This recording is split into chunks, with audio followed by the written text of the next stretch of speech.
Yep, you're good. Welcome in, everybody. Load the Box, October 17th edition. I'm Will Goodwin. With me, Jordan Hawthorne. We are streaming live tonight, Monday night, following a Vikings win in Miami. I think probably the most notable thing from the game was that there were two guys, one on each team, that did terrible gritties after scoring. So I think that's something that we need to note. Adam Thielen, you get a C for your gritty. Mike Gesicki, it's not even gradable. Anyway, Jordan. Vikings get another win. They're 5-1, four straight wins. What's your overall sort of, sense of optimism at this point? I know on Wednesday we'll dive more into sort of, maybe season overall grades that we're giving to the team, but kind of what's your overall feeling at this point? Yeah, I think at this point, and I'm just going to talk about like the performance in the Dolphins game because, like you said, we are going to do a kind of a state of the team, hand out some grades, that kind of stuff on Wednesday night show before we take next Monday off and we have our bye week. But I think that after this game, I'm so conflicted. I want to be mad because I'm a pessimist. It's how I naturally am. I just want to get angry about things and yell and scream and talk about how awful the Vikings are. And I feel like we had an opportunity here that thank God we didn't take up on. O'Connell and that offense could have just shut down and had another like 7-point dud while we let Teddy Bridgewater or Skylar Thompson, whichever one, beat us because our offense just completely no-shows. And there was a lot of it felt slow. Like the offense just felt slow. It wasn't coming out and attacking. It felt like we were running the ball and we just weren't pushing the ball downfield. Miami secondary was playing very physical, which I think is a theme that the Vikings are seeing week to week now, is that teams are going to try and punch them in the mouth. So I just... Good on. I'm gonna be optimistic. Good on Kevin O'Connell for saying, you know what? No, I'm an offensive head coach. I can't just come out and lay 2 7-point duds in losses in my first 2 months of coaching. I'm gonna go ahead. We're gonna get this offense rolling. We're gonna put up 24 points, which is about the season average, even with the slow start. And then, honestly, I don't know how you can. I know the yardage totals were like outrageous, but the defense held a team to 16 points. They held Tyreek Hill and Jalen Waddle, with Teddy Bridgewater as their quarterback for most of that game, to 16 points. So overall, I'm going to say after this game, I'm feeling optimistic. It's difficult not to, with the record and Green Bay losing to the Jets and everything. But yeah, where are you sitting after this? Well, I was just going to ask you, I'm curious about what you just, you mentioned about, the defense of the Dolphins punching us in the mouth. Tell me a little bit more about what you saw and maybe kind of a theme that you'd look for the rest of the year. Yeah, I just feel like they did something that I think Detroit did it to us, and I think Philly did it to us, and I don't think Chicago and the Saints did it so much. They're outside on the boundary. I talk about it every week in the preview, shows. It's physicality that not every team plays with. The Vikings show as heck don't play with it. I mean, we play 10 yards off coverage and let people beat us underneath.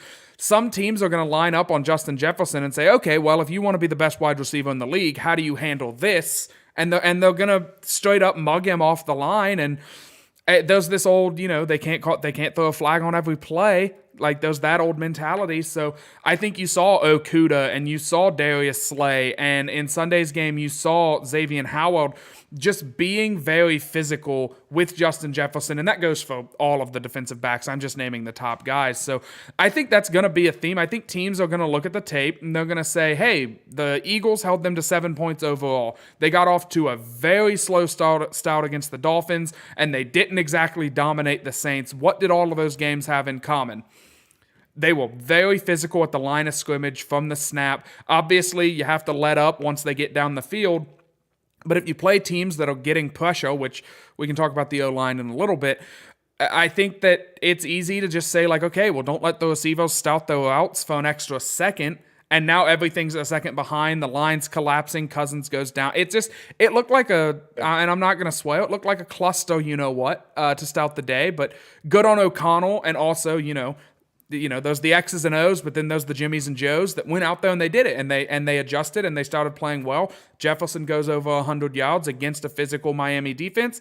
Good on the team for pulling out a tough win on the road whenever the sideline was like 120 degrees. They were basically slow baking them in a crock pot in that stadium. So I'm curious to see what your like biggest. I want to know how you're feeling after that win, because that's, I think, what's most important is just, how are we feeling today? We'll tell me about your mother, like that kind of a thing. Like, let me get my notepad. But Yeah, I have a sort of I think it's maybe similar to you. I generally we're maybe a little bit different. I tend to be a little more glass half full. You tend to be a little more glass half empty.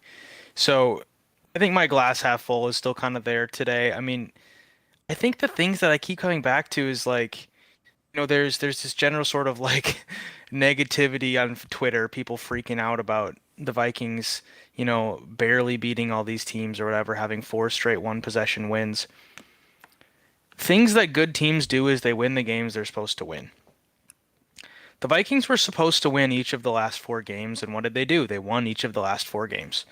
And so you're in a position now where you've taken care of the business that you were supposed to.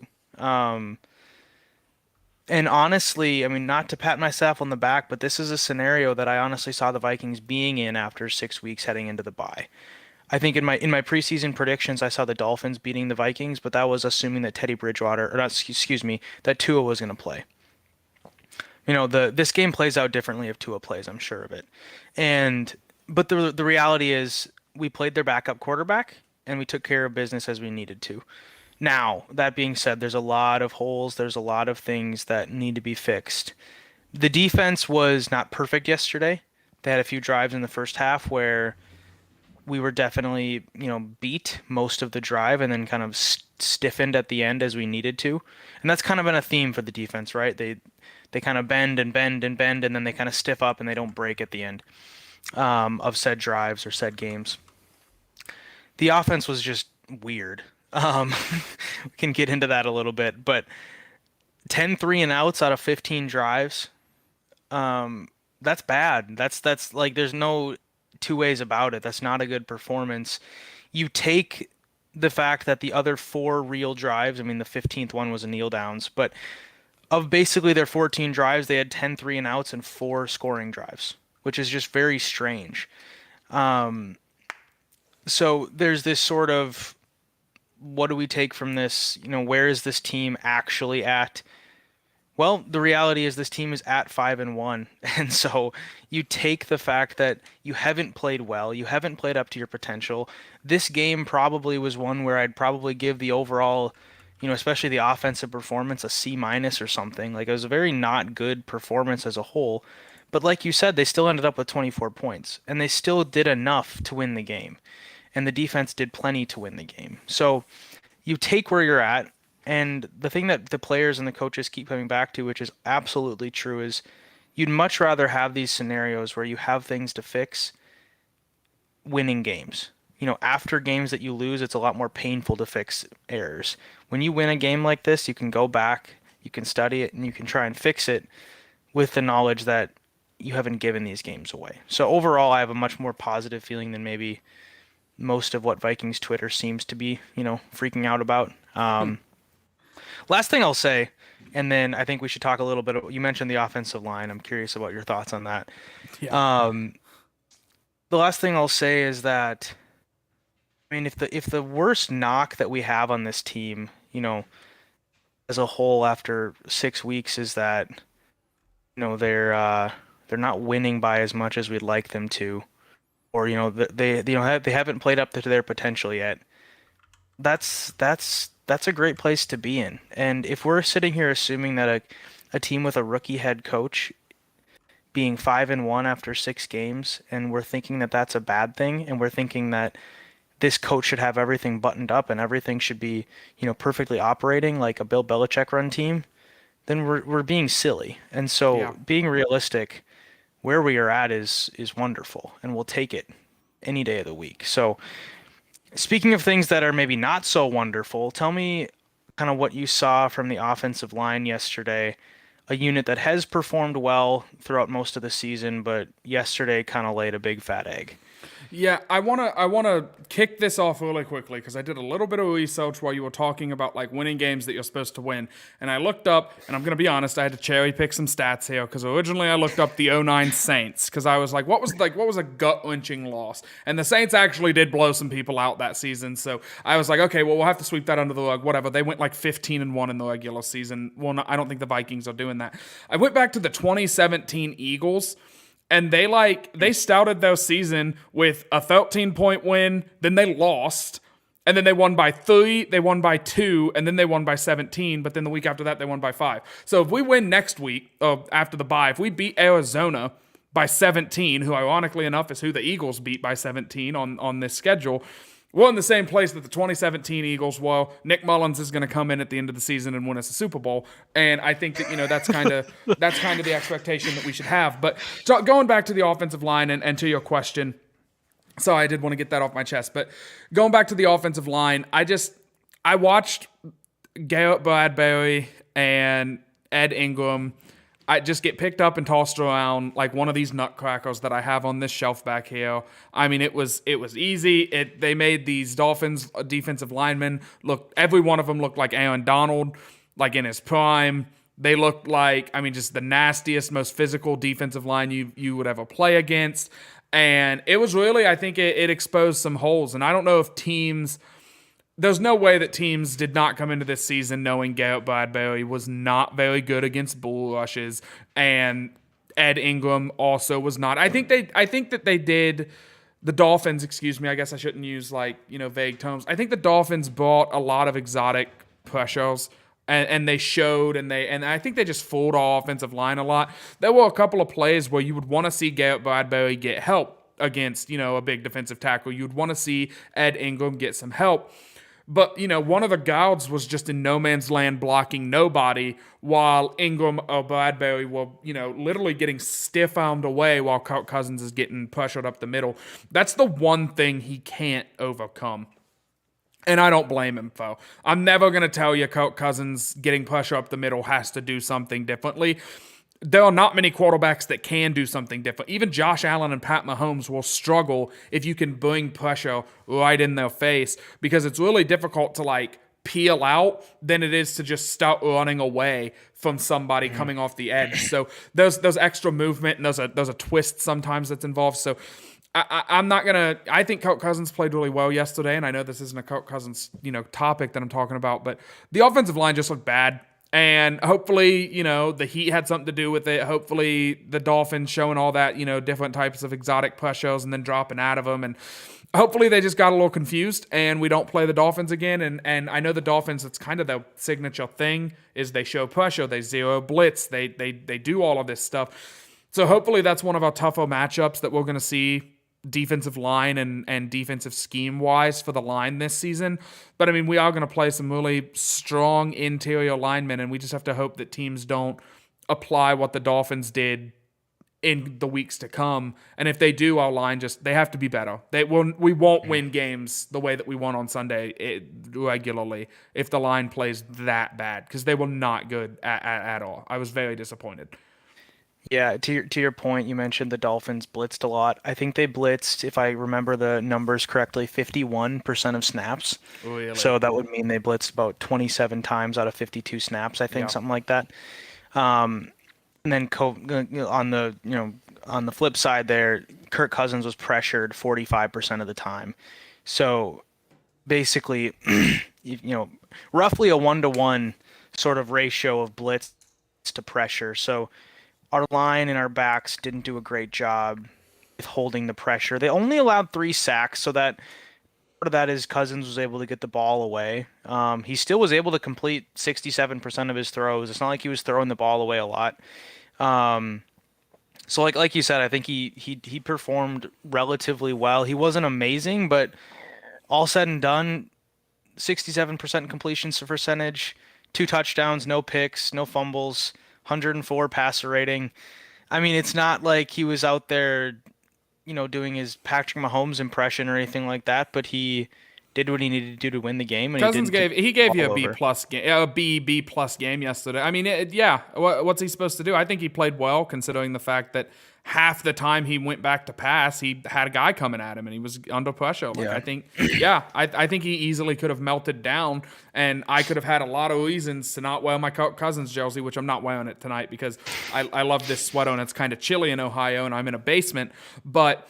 I had a lot. I think he could have given me a lot of ammunition in this is why we need to draft Hendon Hooker tank, especially after that Tennessee game this weekend, which, whew, good golly. But he didn't. I mean, he played well. He didn't throw any balls that I was like, you can't do that. He put the ball on the money a couple times, and I was disappointed in some of our wide receivers for not coming down with it and making the play because that was elite ball placement. He's playing out of his mind right now. I'm excited to see what week 10 Kirk Cousins looks like as opposed to week 5 Kirk Cousins. I think that's going to be amazing to look at. I think that's more of a Wednesday topic though. I'm sorry. I'm getting off. I'm going off right now. Oh, you're good. You're good. I think in terms of, people playing well, I have to give you and I have to give Harrison Smith props for 22's game on Sunday. You gave him a game ball last week and he most definitely came through.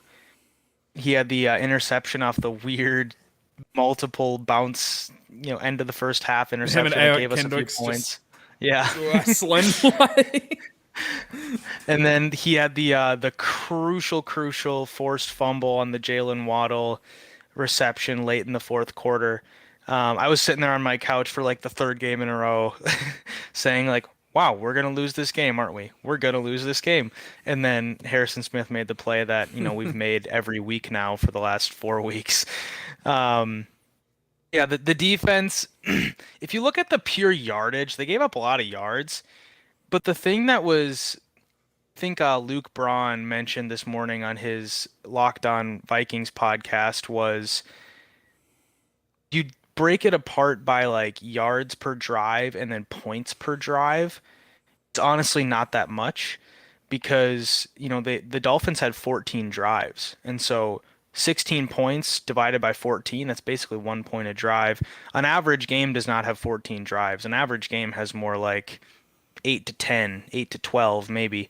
And so, if you're giving up 10 points a game, that's marvelous. So overall in that regard, then the 3 takeaways, the defense played really well. I think the first half kind of gave us a scare a little bit of like, oh gosh, they're going to let Skylar Thompson run all over us, or they're going to let Teddy just pick us apart. But they held up and they played really well in the second half to kind of close that thing out. I think that's a running theme too. I mean, they've played well in the second half, and I mean, just about every game. I don't have it in front of me, but I mean, obviously the Green Bay game, really good second half. The Philly game, really good second half. Maybe Philly took the foot off the the gas or whatever, but the Dolphins didn't. The Dolphins needed points. We were winning the game, and the defense really stepped it up. Yeah, absolutely. Patrick Peterson, kind of a second tier awesome game. The interception, of course, but I think he had 2 or 3 pass breakups that were key. There was a drive in the second half where he had back-to-back plays where he had pass breakups. I think it was in the third quarter. So he had a really good game. He had a little bit of, he had a step in him still. I think everyone's kind of waiting for him to sort of, fall off a cliff, and he's not quite there yet. He's got enough left in the tank. So I thought, overall, not much to complain about with the defense. We have to mention the pass rush. 6 sacks is something that, Vikings fans and journalists were clamoring for this game because of the poor Dolphins offensive line, and we exploited that many times with just, 4-man pressure. So generally speaking, you got to be happy about the way that the defense played.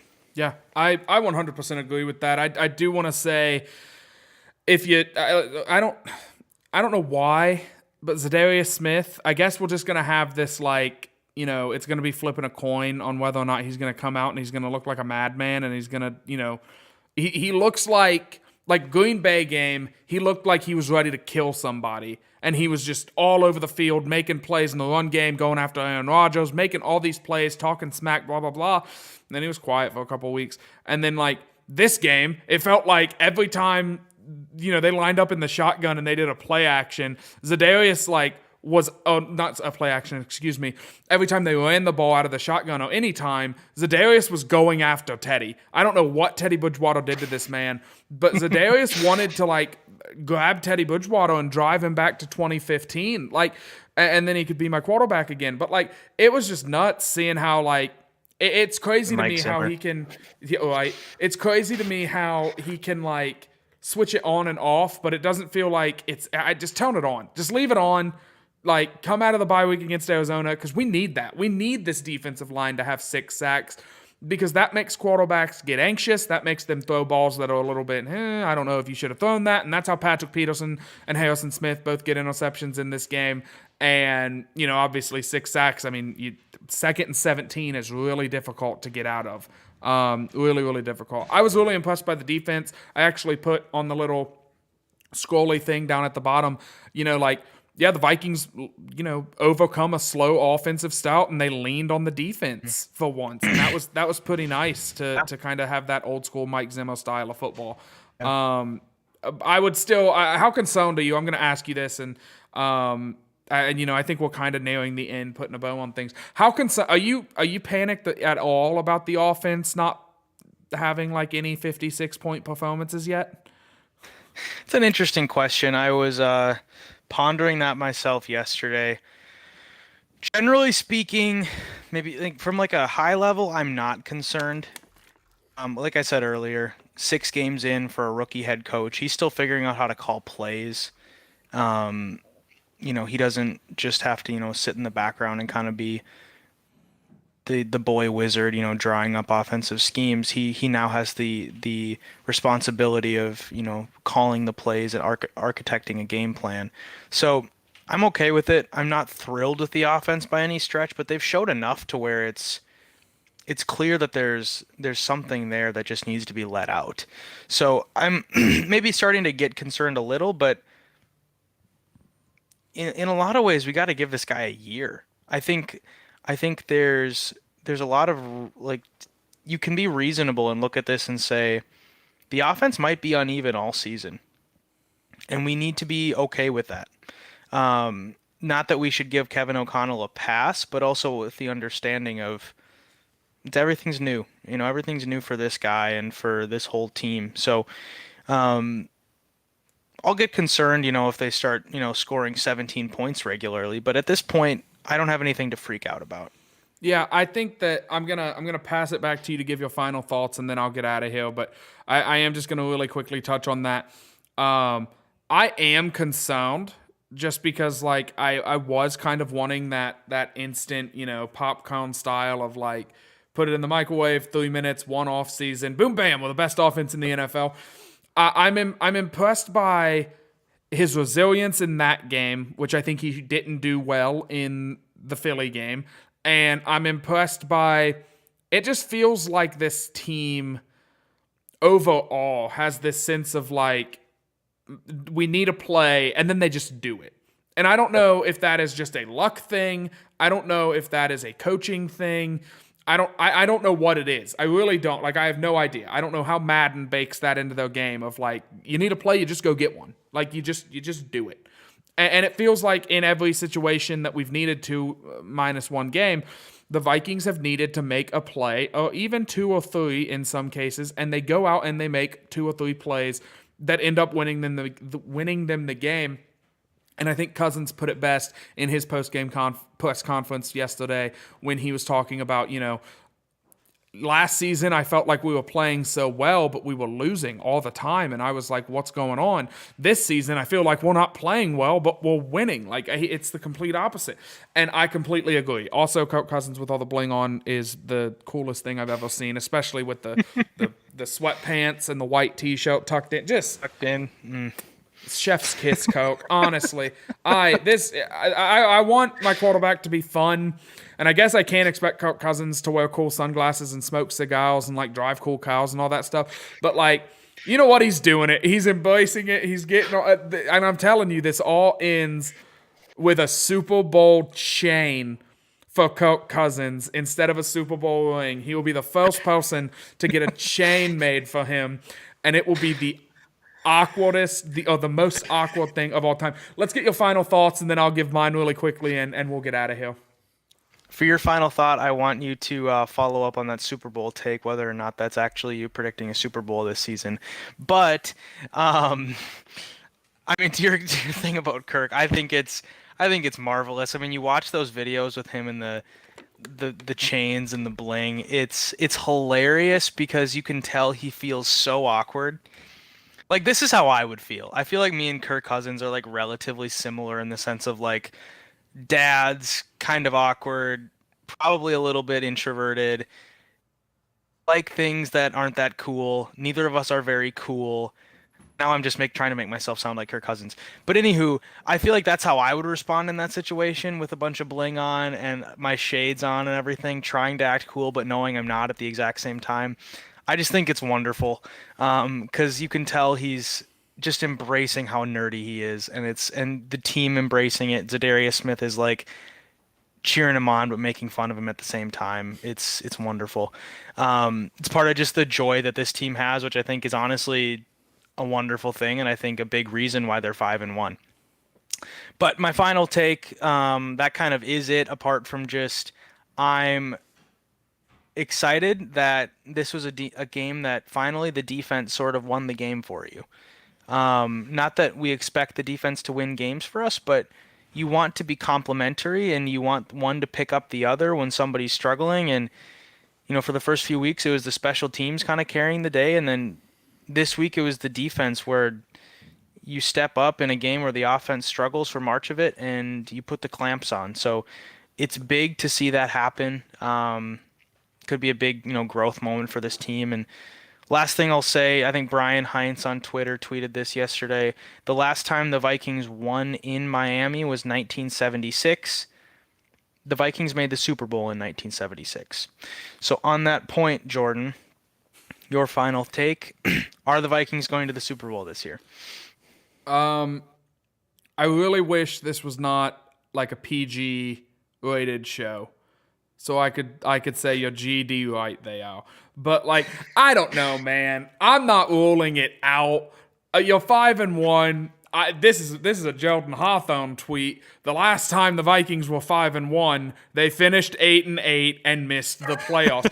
There is so much season left, but they are showing me, because I'm still high on Miami. Even with Teddy at QB, I'm still high. They have so much talent. Their defense is aggressive. I think the Vikings, I can't say they're beating good teams, though, because they haven't. This is the best team I think they've beaten all season, is the Dolphins. It's them or Green Bay.